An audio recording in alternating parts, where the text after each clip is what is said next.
an exciting morning. I'm so happy to see so many people interested in how retailers are using technology and how you're reaching customers. And the next up is our hostess. I know she says I'm the host of the program, but really this is Robin Raskin, who heads up Living in Digital Times, which produces this conference and many others here at CES, and who I wore down over the years saying we needed to cover this topic. Retailers used to be the star of CES. They would come, they would place orders. It was a very working show. And as technology changed and many of the retailers went away, the show evolved, rightly so, and now is more of a showcase for innovation. And I think it's really important to note how retailers are innovators, how they both create their own technologies, how they are embracing and customizing technology, and how this is all coming to market and coming to play in much different ways than it used to. And so next up we have modeling shopping experiences before they happen. And I'm going to let Robin take this away and keep us on track. What that means. Yeah, it's great to be here. And we brainstormed over how to bring this component. There are brands here, there are retailers here. They're looking for solutions. And retailing is probably the fastest transforming part of the digital ecosystem now. So, how many of you saw HP in the room this morning talking about virtual reality for consumers? How many of you have used virtual reality and had your own experiences? Everybody tried virtual reality? What you may have not thought of are the uses of VR behind the scenes. As retailers, as brands, as merchandisers, what is the role of VR as a tool? So we've put together this fabulous panel who have come at this as a collaborative exercise, which is what you must do in bringing transformative things to retail. And I'm going to introduce them. I'm going to start with Tony because I have the hardest time saying his name. Tony Bevilacqua. Yeah, there you go. Bevilacqua. And Tony's with Cognitive 3D, and he'll fill you in on his part in this relationship. We've got Jason Welsh from Accenture, and talking about his strategic role in all of this, and Tracey Wiedmeyer, who's been really instrumental in opening my eyes on what VR can bring. So before we go into the VR part, let's talk about the traditional part. And I'm going to ask Tracey, so what do people do when they want to model a shopping experience today? What's the process? Yes, I would say the last 30 years, retailers and brands would build out what they call a mock warehouse, right? And it's a large warehouse somewhere. They have, a physical store built out in it oftentimes. No consumers go in it. They have full staff changing products out. And what they do is they bring their ideas into this warehouse and they physically stage the shelf, right? And then they'll fly their retail partners in. They'll say, hey, I like this, I don't like it, maybe I'll fly back in a couple weeks. We literally have some retail customers who put yellow, green, and red sticky notes on the shelf with financial information to say these are last chance options, these are high movers, these are low movers. And they come back in weeks and months and fly each other in there, and it just doesn't work, right? It's slow, and this is why they do category resets once or twice a year, because they can't physically move any faster. And that's the process they've been trying to rinse off the last 36 months or so, and this is where our platforms really help accelerate that change. And you know that world, you came from that world. Yes, yeah. Sounds gruesome, right? It's awesome. And sounds expensive. And so now we're going to take a look at what VR brings to that process. So let's play a short video. Studies have shown that shopping in virtual reality closely reflects real-world behaviors. With a virtual store, it's much easier to quickly alter variables like placement, assortment, or signage to test different configurations and then see how those changes impact purchasing outcomes. Using a mobile VR solution, unencumbered by restrictive heavy cables, liberates the user to tour the virtual supermarket while the eye-tracking technology is doing its job, giving us the new layer of valuable data about the shopper's attention and focus. Kellogg's was launching a new product, Pop-Tarts Bites. They needed market data to determine placement, assortment, and the marketing strategy in store. So in our first testing scenario, we placed the product on a high shelf and added promotional signage and captured shoppers' eye movements as they looked at virtual shelves. We can see their eyes were drawn to the sign and nearby products. This even helped visibility of other brands placed above the Pop-Tarts Bites. In our second scenario, we placed the product and sign on a lower shelf. And sure enough, again we observed users' eyes were drawn to the sign and the nearby products. But more importantly, we saw that the placement increased attention to the other surrounding Pop-Tarts products. So while we were able to confirm the high degree of correlation between the results of our VR tests and those from existing testing methods, eye tracking also provided us insights in consumer behavior that otherwise we would have missed. And that led us to a different merchandising conclusion, to place the Pop-Tarts Bites in a lower position, resulting in an increase of total brand sales of 18%. Okay, who wants a Pop-Tart? I mean, and short people clearly want Pop-Tarts because that's where the gays went. So it's like, mommy, please. So let's take that scenario and start to unwrap it. Let's start with Jason. Retailers, brands, packaged goods come to you and say, I got to do something new, and sort of walk through what, Sure. what that looks like. Yeah, sure. So Accenture, we work with almost every major retailer, every major brand. And we're typically working with the client around more the strategic vision. So it depends in many parts of the organization, but specifically a lot of clients we're working with right now is all around the future of merchandising. So it's more than virtual merchandising. It's about assortment planning. It's all the predictive analytics. It's on the back end doing a lot of the measurement. And what we've really introduced to them is this idea of, okay, you've been doing this sort of physical testing. Maybe some of you have been experimenting with more 2.5D. Let's bring into that overall future merchandising strategy and process redesign this idea of how VR sits within the middle of it. So we're typically providing that kind of consulting and strategy, process innovation pieces, and then bringing the technology partners together and wrapping the services around that to actually deliver on that promise. And so what's their initial reaction to the VR pieces? Are you crazy or like? No, it's really interesting because it depends. Again, it depends on how mature they are and already using visualization versus physical, so digital visualization. For the ones that are using digital visualization, they're typically like, oh yeah, that makes total sense. Where we've been thinking about that, but we're concerned it's too expensive. And we need a platform, and we need a set of tools. And we're like, yes, we have that answer to you. So I think when we started to introduce how it can be done cost effectively, and if you saw in that video Qualcomm's role in this, we were using their new chipset, the 845, which is an all-in-one mobile device with built-in eye tracking. That's not on the market yet. But that allowed us to actually show how we could do this much more mobile. So it's actually opened up their eyes. So then walk us through so you bring people in to be focus group testers, or you do it with the retailer? Tell us about the equipment, the VR part, the glasses. Yeah, so we've been around for 10 years before VR with headsets was around. So we've traditionally done quantitative focus groups over the web with 3D simulations. So putting a headset on our platform is relatively straightforward.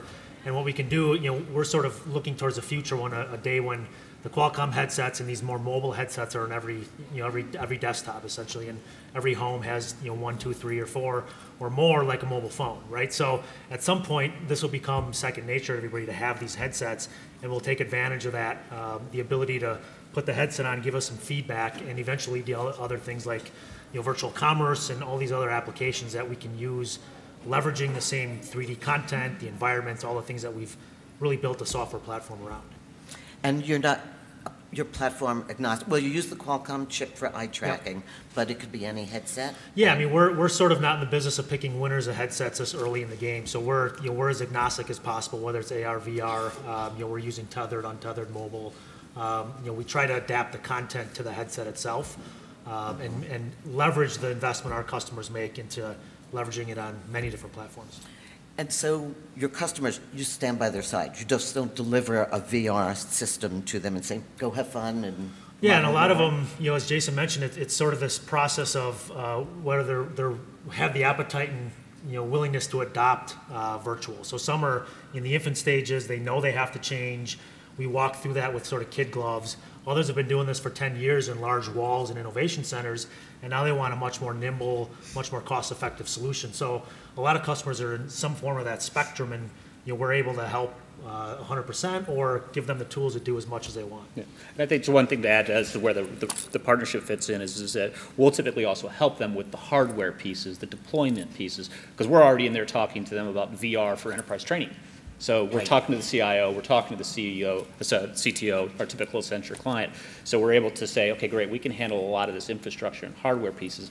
Here's the software platform, here's the analytic tool set that we can bring together on top of that. Right, and that's why we're going to turn to Tony next, because I call him my creepy factor. He's the guy that tracks your eye movements and your gaze, and probably more that I don't know about. But tell us about what you're tracking and what you can predict, analyze, and detect from that. Absolutely. So we're Cognitive 3D. We do analytics for virtual, augmented, and mixed reality, which means that we focus a little bit more on collecting behavioral data. So what people are looking at. So in the case of this project, we use the Snapdragon 845 to be able to identify, what products people are spending time looking at. Also important, what they're not paying attention to. What was the process of visual engagement? So did they look at, this item first, second, third, fourth, to be able to understand the user's thought process. And we also create visualization tools and reports for our customers to be able to quantify what's going on in these experiences. So I'll because I'm a woman maybe, and I feel like I can very empathetic to shoppers. I always wonder how much qualitative analysis. That gray sweater should be up front on the counter. So are you really seeing the cost benefit of not just using human intelligence to say, oh, that Pop-Tart's going to look good? Yeah, I mean, we measure a lot of different attitudes and behaviors. So one of the unique things about our platform, we can observe through virtual testing what people actually do. Traditional software or survey software has been, would you buy this product? And people are like, yeah, it looks great, I would buy it. When you put it on the shelf next to the competitive set, you can't see it, it gets lost. Maybe the claims of the product don't stand out. So we're able to measure that in our testing and then be able to come back with ROIs throughout that whole process. So some of the ROIs are things like faster time to market. So instead of taking 6 months to plan what your category reset is, we do it in 6 weeks, right? Or time savings. A lot of times, thousands of days can be saved across an organization on one project because they don't have to wait for physical things to be created, mocked out, flying, all that sort of stuff. So. But is everybody's analysis, so does everybody want the same spot on the shelf, and is that going to be a problem as more and more people are using those tools? One of the outcomes that we found in this particular test was that in the traditional research method, the outcome or the result was actually different than what we found in VR. In this particular test, when you take that qualitative data with the eye tracking data, we were able to quickly identify that by using a lower, less premium placement, we were able to still lift the overall category sales for the entire group of products. So the new product in that super premium spot where we know it's going to perform would have negatively impacted the rest of the category if we put it there. I'd add, Robin, I think, for the brands in the room, I'm sure you're familiar with this, which is the brands are also having to go out to the retailers and convince them of how they want their products laid out. And if they can bring the data, if they can bring the 3D visualizations and really sell them on it, then it's a sales tool. And so they're always looking to how do they convince the retailers. The same thing kind of holds true for central retail, bringing that out to the store locations that maybe have some independence. So would you bring a Walmart in and say, let me show you what I think this should look like? I mean, that's what, again, the brands in the room, they know they're going out to Walmart and having to convince them of this is what we want. It's already part of the kind of the value chain. This gives another tool set in that value chain to A, get really interesting data that the retailer may have never seen before, B, bring that visualization to sort of show them what it needs to look like or why. It's also about the quality of data as well. I mean, this is quantitative, directly measured, right? So, qualitative data, you're obviously asking the questions, but this is realistic, actual behaviors of what exactly each of the consumers did. So the expectation is that there's a bit of weight behind the actual numbers, right? Because and even related to that, the actual observed data, we've done side-by-side studies with traditional methods, which is literally somebody walking behind you in a store with a clipboard and trying to measure that data. We did a 1,600 test side-by-side study with our virtual testing simulation. It was 96 and 99% correlated with what you did in the real world, right? At a sales level. So the data works, it's behavioral data observed. And that's why it's so much more effective, because there's no 6-month lead time, right? It's 6 days or 6 weeks at most. So when I walk into a store, the first thing I do is pick it up and look at the nutritional information or the packaging. Can you simulate that Absolutely. whole experience? Yeah, so Wow. when you pick up a product in our virtual environment and using some of Tony's software, you pick it up, you know they're looking at the ingredients. And that's not enough oftentimes. Do they zoom in? Do they look? Where are their eyes focused on that? Is it the claims of the product? And that allows us to ask follow-up questions. Hey, you looked at the ingredients, you didn't buy it. Why was that? Was it have too much gluten? What is it that made you put it back in your, on the shelf versus in your cart? And that's data you can't get using traditional methods unless you really want to increase the creep factor of going, hey, why did you do this in store? Bring your shrink with you. Right, so, Hey, Robin, sorry, just add one more thing to that too, which is this idea of, you talk about data, right? We're seeing this sort of as this full circle, right? There's the predictive analytics. Again, a lot of the brands have done this long enough. They're like, we think we know how it should lay out based on data we have. Great, that's a feeder. Now we put it into the platform and say, let's simulate that. Let's test that. Let's get the really low-level data to maybe prove what you've said was right, or say, well, actually, that predictive analytics was wrong. And also, you didn't mention it, Tracey, but Tracey, within their platform, they have some tools that does some analysis based on a lot of data in the past of just colors, ideas. You can pump this planogram in, and it'll spit out and say, hey, we think this is how. So we got on second step. Third step is the deploy. Where we want to go, all of us want to go, is the fourth step, which is we've got tracking in the store to say, how did that correlation of behavior work with what we thought they were going to behave? Right? So today we have to do more of comparison testing, which take a long time. That's if we can feed that data, and then we put it back into the predictive analytics. So we have this chain of events, all data driven. Yeah, and the strategy Jason talks about is getting to a 2-year cycle, or twice a year cycle on category resets to a continuous cycle, right? And you have to do that to compete with online at this point, who's doing A/B testing multiple times a day, right? You can't do 1 or 2 changes a year. You're just not going to compete long term. So is there an online corollary of this? Testing in VR, is there a reason you would want to bring these tools in? For online? Well, I guess, yeah, for online Yeah, and I think tracking people, where you're putting it on the screen, right? It's the same Yeah, I think mentality. it's the same type of paradigm that our tools can be used for. And I think when we talk about online for virtual, we envision a day where people are transacting in virtual, and that becomes a larger opportunity where we're sort of tracking that space, and we've got some partners who are kind of working through it. It's a headset adoption issue, it's a bandwidth issue, all those things working in our favor. And again, when we look at that, it's nobody's going to shop 40,000 square feet in VR. Yeah, right. But we have the ability through AI and the data we know about you to create your own personal store and allow you to generate a personality with the products you admire most, right? And that brand memory is very valuable, whether or not you transact. So there's a future coming. No, I'd like to bring you to Amazon so they would redo some of that wonderful shopping experience. Yeah, I mean, it's going to be fascinating, right? Because merchandising in VR, as you said, it's not going to be a simulation of a store. It's going to be contextual shopping. Merchandising in VR is going to create a whole new set of challenges for merchants. So we talk about this future of merchandising. It's one of the pieces. A lot of these kind of ideas. The testing, we can bring in the simulations and do the focus groups before you deploy. It's really good and powerful. So I think it translates very well to VR shopping. It's very much going to change from how you position something on a page and more about how you position something within space, and also the things that are presented within that space, right? So I think it's going to be a very different problem than what we see in traditional retail. I've used a couple. Retail. I think YogaWare, MasterCard had a couple of examples. So most of the big retailers are doing it. Just they'll talk about it a whole lot, but Yes. So help us, since we have no imagination. We got the packaged good things. Give us some other scenarios where this VR. Model it before you take a hammer and nail out my work. I'll take one, maybe Tracey can take it. I think one of the really interesting ones, this will be a good segue for you. One of the interesting areas is, because it's also not just planogram design, it's store design. It's a big element of this, right, particularly for the retailers. You start to look at apparel, which has traditionally been very hard because rendering clothing, without interactivity, movement, rendering clothing to really make it look real is hard. Also, they have different formats, folded, hanging, mannequins.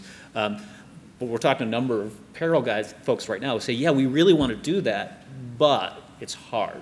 Its tool sets aren't there, it's too expensive.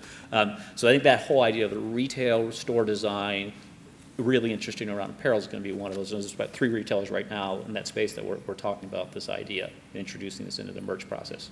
Yeah, and it allows us to leverage the content on multiple different platforms as well. So we've sort of begrudgingly had to get into the content game. We leveraged Jason as well for some of this to build that content, right? 3D products for 200 products in the category is fine for your products, but you have 500 competitor products you need as well to visualize that category correctly. And when we talk about apparel, we've tried to make that as efficient as possible. So we've got some tablet technology that can depth sense and scan a mannequin using AI, remove the shirt off the mannequin, fold it, hang it. We got 3 different versions of a product with one scan, right?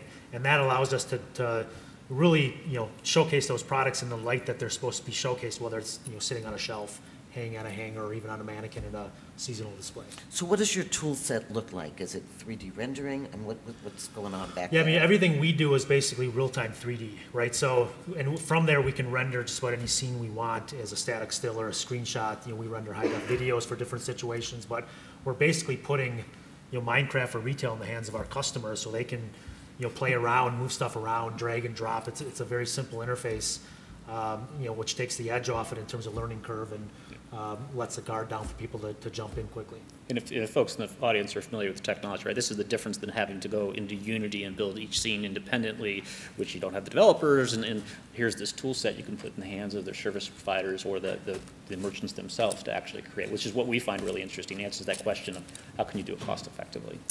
And you think, just to go back to AR for a minute, we haven't been there, but AR, everybody has it, everybody has a phone, easy to do, well deployed in the consumer, but you think VR gives you more information, gives you better tracking? What does VR do that AR does not?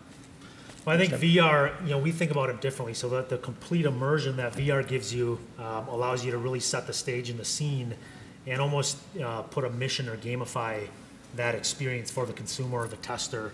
AR is more contextual, so you're building off a real-world element. So to us, it's different use cases. And I think AR technology, the hardware, is maybe a generation or 2 behind where VR is, but perhaps the bigger opportunity, 5 to 10 years down the road.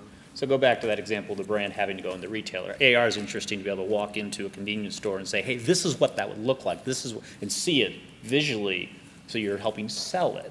To bring that into the consumer focus groups, you're really not creating a replication of the store, so your test data isn't going to be, for that use case, it doesn't work real well, but the deployment piece is really interesting. Gotcha. You guys are quite the trio, and this is like a fascinating case study. I'd like to turn it over to the audience and ask if there are questions. Anybody else working in VR in their product? Okay, I think we have a microphone coming around.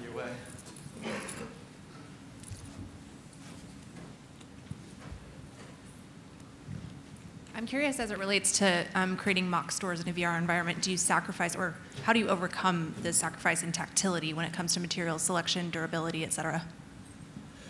Specifically for fabrics, or? No, for if you were to do initial testing on a mock store design in a VR environment rather than a physical environment, how do you test the richness of the materials, like the wood on the floors and the surfaces, et cetera? Yeah, so I think when we try to think about that immersion again, we're putting you in the headset, and our platform is working towards this sort of future goal of being completely photorealistic, right? And your brain is very clever in terms of what it can make the leaps to. So when we used to do traditional testing just on a 2D monitor, that was almost enough to make the leap of, I like this versus that, but we still had some executives or directors going, I like it, but I still need to be in there. I still need to see it physical. And we still have a mock center, and we'll still fly there, and we'll accept that. When the headset came into view where you're completely occluded, you see that environment, and we have a little more photorealism, we see a lot of adoption of going, get it, go, I understand it, let's go ahead and do it, right? And you layer on that the ability to move stuff around in real time instead of going, hey, I got to hire a crew now to come back in and change the center, and I'll come back next month. Now you can do that real time and then disseminate that information back out. Yeah, I think one of the other things to say is that there are some gaps, and I think a good example would be the Ford Motor Company. They do a lot of clinics in virtual reality to be able to test, how buyers react inside of vehicles. And one of the ways that they used they basically overcome this problem by putting the tester inside of a mock vehicle still. So they're in VR, they see a completely different vehicle, but they're still sitting in a seat. There's new car smell. They can put their hands on the steering wheel, and it's where the user expects it. But they can replace the dashboard. They can completely change the interior and try many different options to kind of see how the buyer reacts. So I think that there's different ways to solve these problems. And I think haptics and things will come in as well. Exactly. The ability for us to, we sort of refer to like Xbox Live for retail, right? We can put multiple people in there and erase the ability of having to fly everywhere, right? You got now 2 people over a network at their desk, being able to look at these together and share comments, whether it's retailer brand, brand within itself, pitching up. That's a whole new world, right? It changes the way you go to market. It's a huge piece. The multi-participant angle, so you can collaborate. I know it wasn't the question, but is a big element of where we see this headed. Other questions? There we go.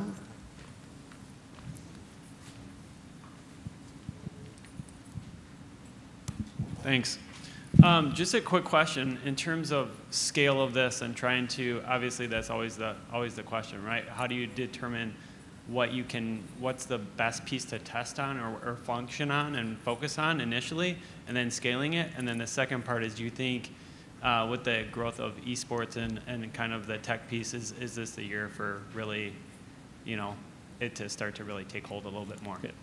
So I think on scaling the research part, so we look at it as a spectrum of different testing methodologies, right? So if you've got to make a cut-in change in 2 weeks or 3 weeks, we've got some tools that'll give you a directional read, and that's all you can do in that period of time, but you have to do something. You can't do nothing. If you're making a strategic change, maybe it's Tide Pods versus detergent, which is a huge change in your brands, you're gonna take 6 to 8 to 12 weeks, and we're gonna have a different methodology for you to really understand the results of that. So we look at scale there as a avenue of different methodologies for different scenarios there. And when we think about scale, the tactical side of it is how do you create content fast enough for that, right? Because everybody needs 3D content. It's one of the overlooked things in terms of feeding the ingredients into that simulation. So we've worked on that for a while. Jason works on that all the time. How do we create content very cost effectively, very realistically, and get it onto a platform very quickly and leverage it multiple ways? So that cost piece, is it really fair to think that it's going to provide some sort of return or sales initially when there's such a high cost, or is the tech piece helping to solve for that so it's not a barrier from a retailer perspective? Yeah, we're getting to the point where it's no longer a barrier. I would say the last 24, 36 months, and even before that when we started, it was a barrier. Talking $150 a SKU. Now we're doing it for maybe sub 10, and depending on the product, we're able to create those in a way that allow you to leverage. It goes back to using it for AR, VR, 3D simulations, maybe your marketing site. Consumer focus groups, right? Yeah. Consumer use you want cases. to use it over and over again to leverage that ROI, which makes the effective cost of that go down every time you use it. All right, thanks. Jason, sorry, Tony, did you want to add something? I was just going to add one more thing. I mean, we're also starting to see headset reference designs and other things coming out with eye tracking in consumer-grade headsets on mobile. It's one of the reasons we did this project, to really kind of showcase that. And I think that what that means is that we're going to have a wider testing base available to us as we kind of move forward, because we could potentially pay testers to do this stuff from home. Yeah, that device you saw there isn't. You can't go to the Qualcomm booth right now and see it, right? That's their next-gen architecture. Right. Next year, right? Mm-hmm. And so, last question, 5G. Big talk here at the show, right? It's everywhere. Yeah. How does that impact your world? I think 5G, I mean, you couple that with a mobile headset, and you can do some really powerful things. I think there's an element of measurement, and you talk about IoT with 5G at the edge. I think there's a lot of capabilities there to measure a lot of different things, deliver payloads and experiences to the headset in a very easy manner. Yeah. Okay, who wants Pop-Tarts? I'm just going to remember this forever. Thank you, Tracey, Tony, Jason. I can't thank you enough for sharing your expertise and your case studies. Thank you so much.